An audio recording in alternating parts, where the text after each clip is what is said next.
earlier, while discussing issues related to the restriction of linguistic phonetics, we highlighted the importance of analyzing the speech production at individual level, at private level, right? So one of the private level description of speech production is related to controlling the articulatory movements, right? When we are articulating something like while producing some speech sounds in shape of words, in shape of sentences, then we need to control the articulatory movement, and that's something which should be described by the experts of phonetics, right? So that's the point, and the point is related to the speech motor control, right? Like how the muscular activities are controlled by individuals, right? And then what happens when a speech sound is under production, right? So the example is like when someone is to produce a per sound, right? Just for an example, right? So there are various processes involved, right? And since we are having only the per sound, right, as an output, but in order to have that output of per sound, we have many underlying linguistic processes, right? And if that is to be described, then there is a dizzying array of the muscular complexity, right? Because the muscles are involved. So you just imagine that from where we take start. We start from the abdomen, right? Because for per, we need the source of energy, right? The energy, abdomen, then chest, then glottis, then throat, then involving, the larynx, tongue, right? And a face, of course, because that's also the shape of face which is visible while producing this per sound, right? And then lips, of course, and lower lips and upper lips, right? So these are the activities which are at the background of the production of speech sound per.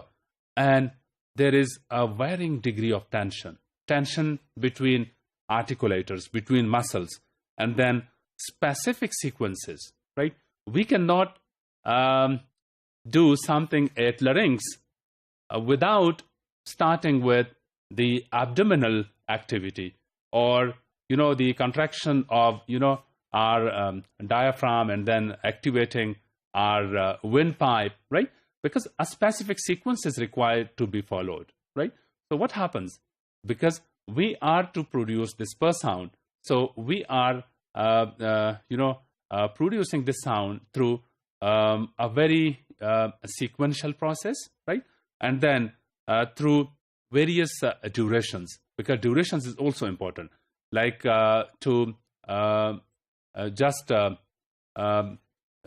providing the length of a specific cavity, right? And then you see the duration of the closure for per, right? So the duration and sequence, these are the things which are really important. And then the coordinative structure for speech, right? Because the coordination is also really important. Coordination between, muscles, between the lower lip, the jaw, the pattern. For example, in the case of this per sound, right? The lower jaw and lips, and then the upper, right? So what is taking place? And then the separate muscle activation, right? At times we also required to activate our muscles separately, right? Because the coordination is a different thing, and then the sequential and duration, and then apart from them, the separate muscle activation. That's another, important feature of the production description of speech sounds like per. And the articulation and muscles, because there is a possibility that they may trade off. They may create a balance, the articulatory gestures and then the muscular activity, right? So that's also an important point. And then the location of the articulatory gesture, like the upper and lower lips, and then their difference for the activity in order to produce this per sound. The example is like when I'm to produce per sound, right? I would be involving my lower jaw. My lower activators would be more active than my upper articulators, right? Like my upper lip won't be actively taking part in this production of per sound, right, then my lower, right? And then there is a compensatory balance also created, right? Like, for example, when I'm to produce a word like per, right? So per, the per sound, and then per, there is a balance. Like in one, the one side of the cavity is active, and in the other part is active. That's a very general, example which I can give here, that how that balance is created. And like if in one sound, one part of the articulator is busy, that's quite active, then, and it's raising more, like in this case, the per case, the lower lip is raising more than the upper lip, right?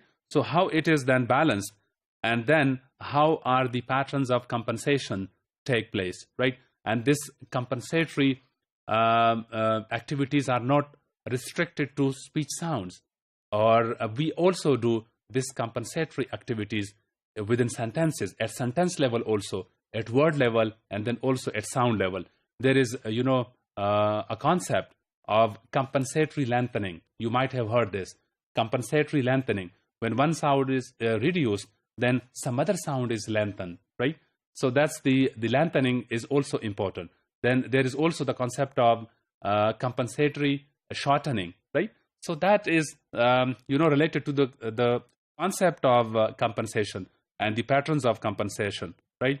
And then there is some degree for the freedom, related to articulatory production, right? And that a degree of freedom is also an important point, that how much degree is allowed for the person to variate the speech sound, right? And how can we try to use minimum effort and convey the message, by producing the speech sound. So that's another important discussion. And then the motor equivalence, right? Like how the muscular activities and the motor muscles, how they are creating the coordinative structure. The coordinative structure when they are depending upon each other in order to create one specific sound, like in order to achieve one objective, one goal, that's the production of one speech sound. How is the coordination, carried out by those various features? This is actually the coordinative structure, and it will give you some important tips that how this coordinative structure is maintained in order to produce sound. And the example is the same, that how is the per sound created, right? So how is the per closure created while involving coordinative structure? You see, so close the lips, then the lower lip, and then raise the lower lip, right? So you are raising the lower lip. Within raising the lower lip, raise the jaw, right? And then raise the lower lip. That's done something, almost equally, right? Simultaneously. And then when the lower lip is raised, then two muscles, the mandibulis and then the orbicularis oris inferior, right? Then that muscle, they are also coordinating. So this coordinative structure is really important, and this takes place at private level, at individual level, right? So that's something which is at the background of the production of per sound.